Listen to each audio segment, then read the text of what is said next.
se va treballar un poquet abans, són anys ja d'una representació que va començar en el Franciscans de Vila-real en 2007 i que posteriorment se va anar convertint la Quimavera en un espectacle únic en tota Espanya que aglutina talent i que en la màxima sensibilitat i Jesucrist ens ajuda a completar una festa d'interès turístic autonòmic que en aquests moments és la nostra Setmana Santa de Vila-real i sense la qual, evidentment, avui Vila-real ja no es podria entendre. Jo li passe primerament la paraula al seu director, Alfredo Sanz, que és el que ens explicarà un poquet l'edició d'enguany, un poquet d'història també, i finalment acabaré en els agraïments i en algun detall que vull plantejar. Alfredo. Las circunstancias no son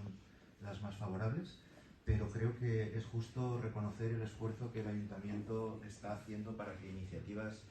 culturales que pretendemos que sean un signo más de identidad local sean posibles, ¿no? Por lo tanto, mi agradecimiento, y no solo el mío, por supuesto, en nombre de todo el equipo de casi 200 personas que intervenimos en esta aventura. Y digo aventura porque siempre solemos hacer la broma en el equipo de que el ensayo general es el día de la representación. Claro, al ser en